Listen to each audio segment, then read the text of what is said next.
Tricia Brouk, welcome to Partnering Leadership. I am thrilled to have you in this conversation with me. It's my pleasure. Thanks for having me, Mahan. Tricia, I can't wait to talk about the influential voice saying what you mean for lasting legacy. Before we do, though, we'd love to know a little bit more about you, Tricia, whereabouts you grew up and how your upbringing helped impact who you've become. I grew up in Arnold, Missouri, a small town 20 miles south of St. Louis.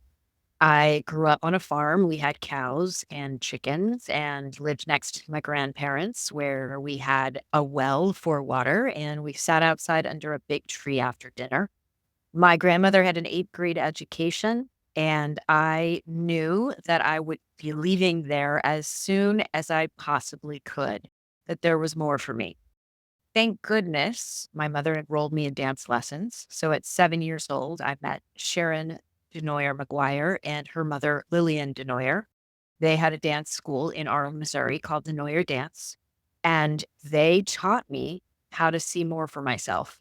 I was also a very talented dancer. I worked really hard. I imagined myself dancing with Baryshnikov in New York City, just like Gelsey Kirkland in the Nutcracker on PBS. And I thought I would go to New York City as soon as I was 16. That didn't happen. My parents said, "You're going to college." And luckily, I was able to get a full scholarship to Stevens College in Columbia, Missouri, where I studied dance. I had an accelerated 3-year, 2-summer experience. So I did move to New York City, not when I was 16, but when I was 20, and pursued my career here, danced all over the world. And at 28, I danced with Baryshnikov. Oh, wow. So I manifested my dreams from when I was 7 and didn't even know it. I definitely became the person that I am, the woman who is disciplined, who has grit, doesn't take no for an answer, and I have a high risk tolerance. And that is all from being a professional dancer. What a beautiful origin story, Tricia. You talk about this, you teach it, it's part of your book. We could spend the rest of the conversation just finding out more about different elements of that origin story, whether the grandmother who had an eighth grade education, how she inspired you, the upbringing on the farm, all the ups and downs in dance, helping me connect with you. So you do a beautiful job with this. Now, I've interviewed both for the podcast, and a lot of times I interact with CEOs and executives who have rich experiences and backgrounds, but have no idea how to share it in a way that allows other people to be interested, to want to find out more, to connect with them. How should we go about that? Thank you for that, Mahan. I think what's really important and valuable for your audience is that your personal story is how you're going to connect with people. I lead a team. I have a 19-person team, and I lead them by connecting with them personally. And that means they understand that what I care about, how I care about it, what my mission is. I know you care very much about purpose here on this amazing show. And when you are aligned with your purpose and you can share that origin story so that you become relatable to the people you are leading, they will want to follow you. You can't ask people to follow you. You have to inspire people to follow you. And in order to lead excellently, it requires you to allow some of that personal backstory to come to the forefront. So, in order to do that, Tricia, I'm also a big advocate and love the hero's journey, Joseph Campbell, and have interviewed authors on different aspects of storytelling.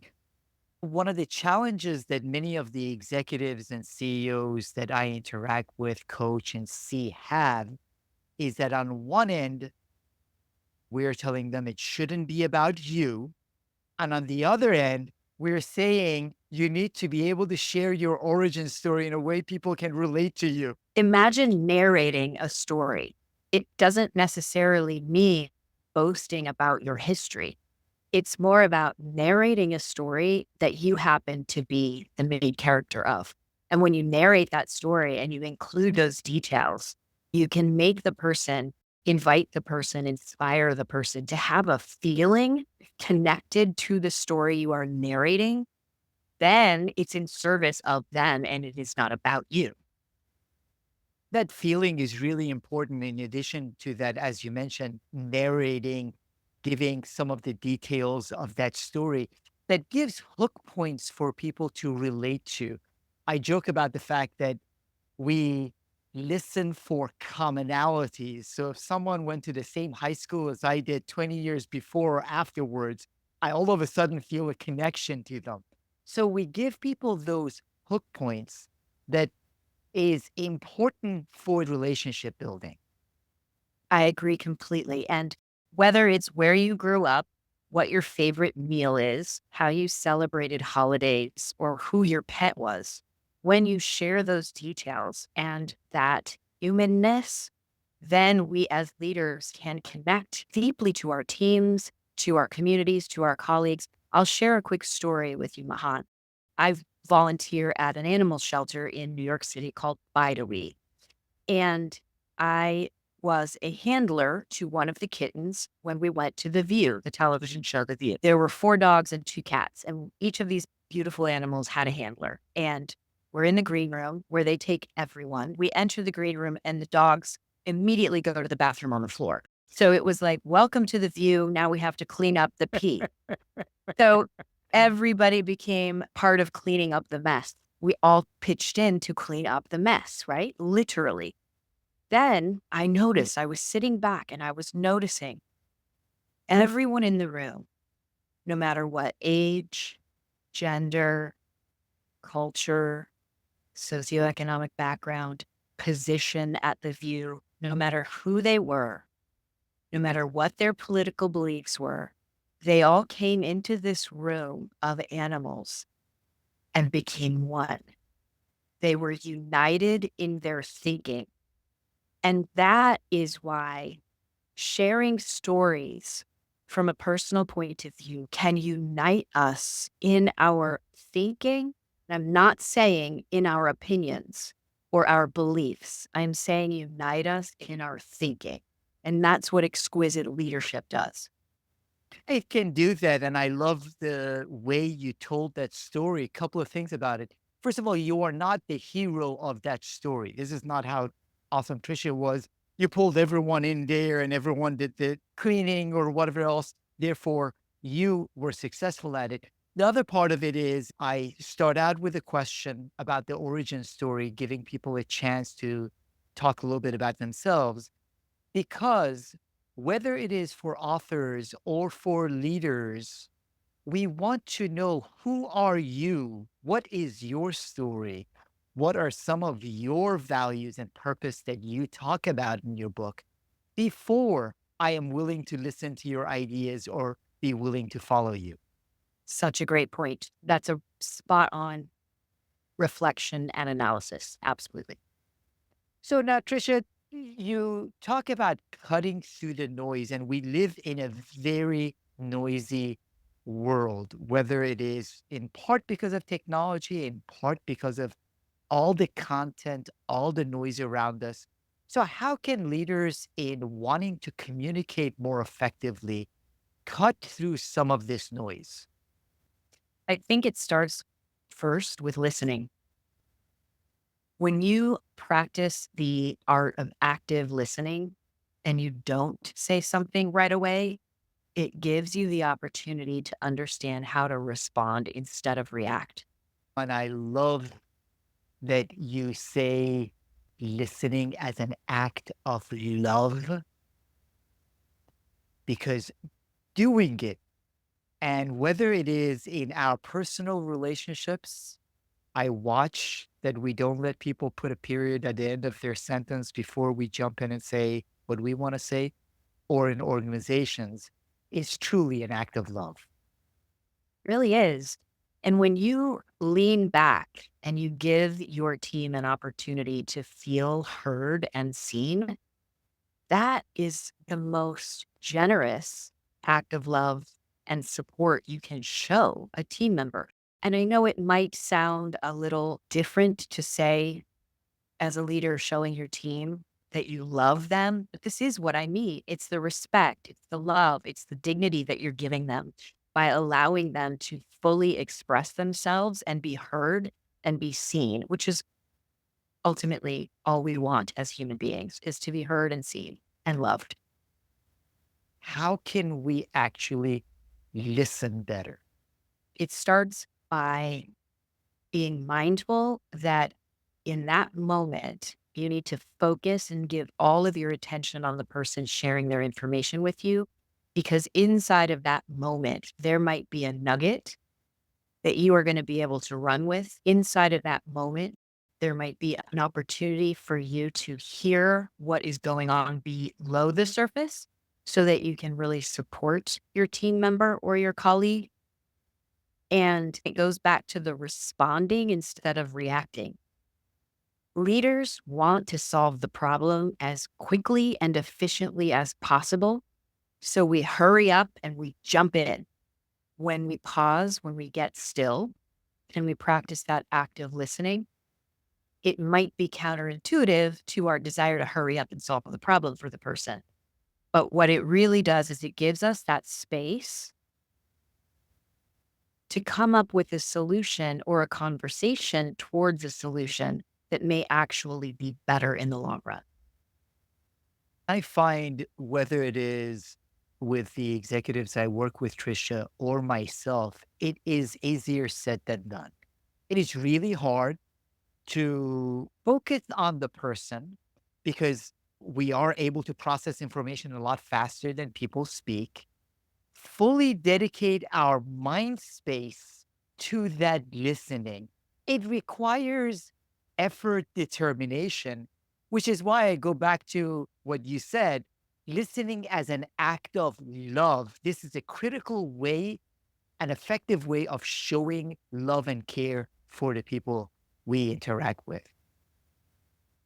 I'd like to invite your audience and the leaders who are listening to this to think about active listening as a discipline.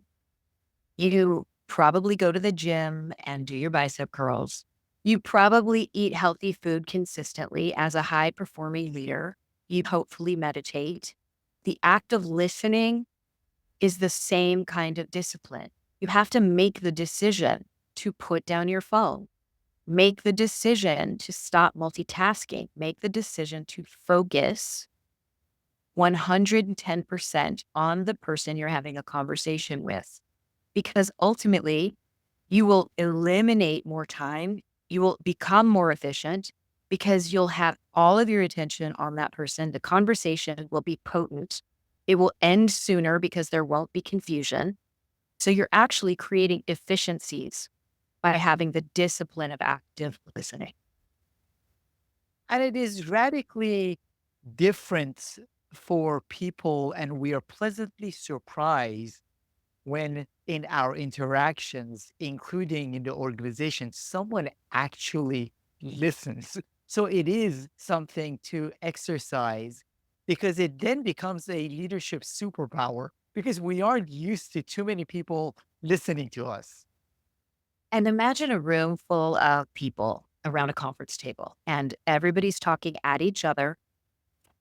Visualize yourself being the leader who is sitting back and watching all of this, taking it all in for the 50 minutes of the 60-minute meeting. You're taking it all in. You have not said a thing.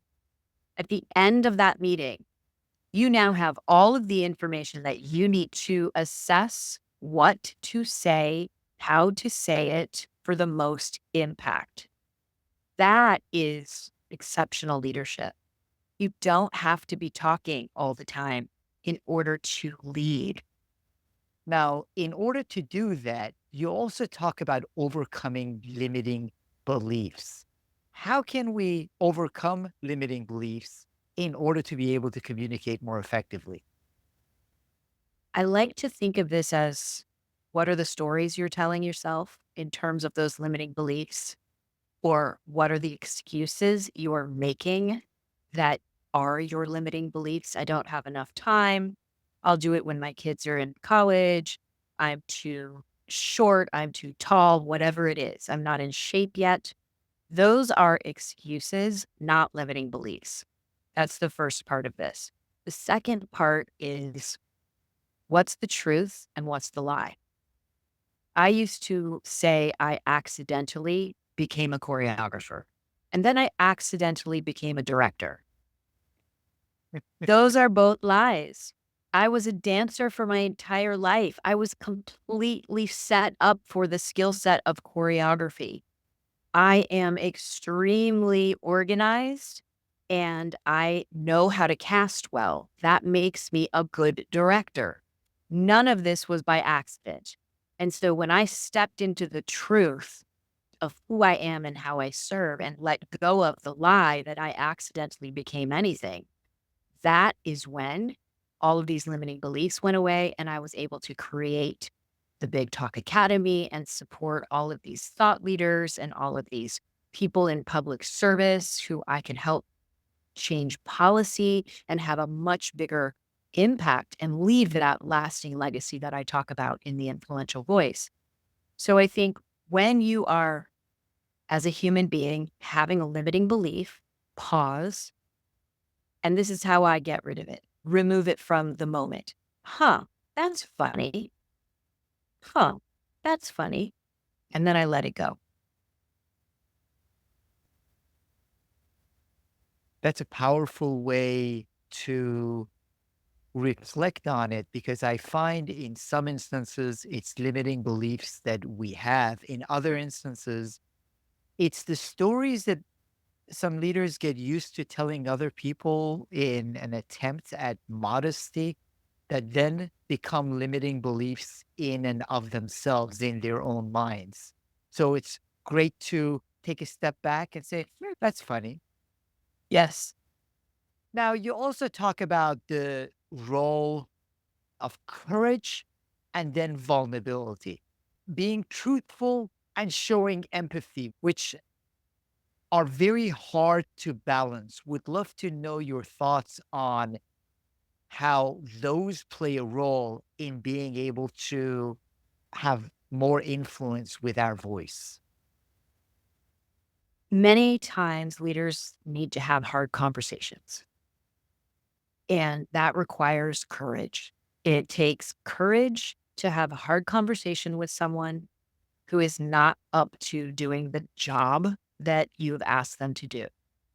That conversation is going to require courage. And as leaders, having the empathy to know that what you're saying could potentially make someone feel a certain way also requires you to be a vulnerable human. And what that means is being in the present moment with the person you're having the hard conversation with. Don't avoid the person. Make sure you stay in the space long enough so that you can listen and receive. So I think as leaders, when we embody courage, empathy, kindness, and vulnerability, we can have those hard conversations with the least amount of fallout. Trisha, I see two opposite extremes.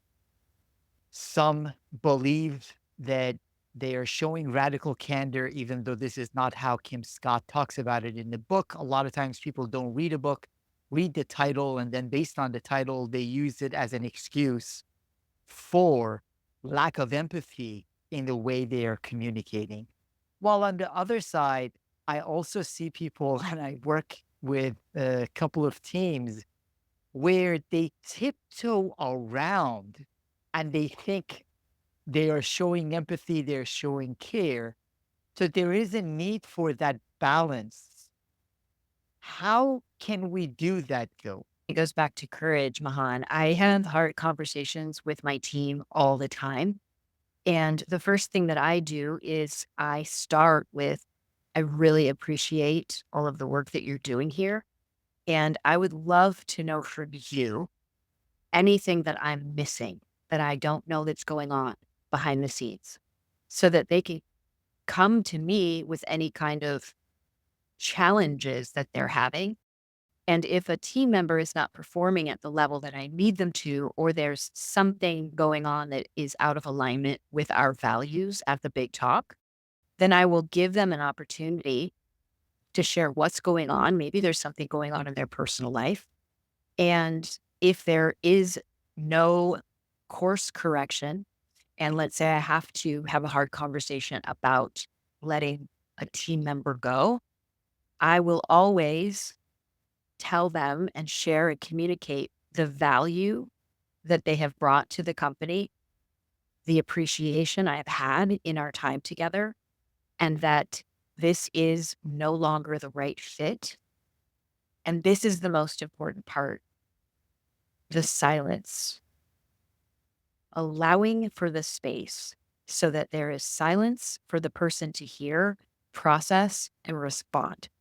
So I think anybody who is tiptoeing around the truth and the honesty of a hard conversation is hurting themselves and the other person.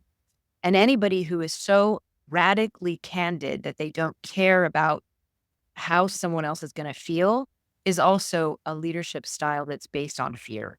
So giving the truth of the situation, how you communicate it, and then the space afterwards to receive from the other person.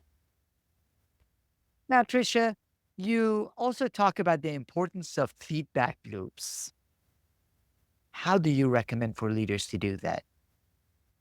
I think just having calls and getting feedback. And this is something that I do with my team every time I do a training or a workshop or a masterclass of some sort. They're all on the call with me, supporting the back end.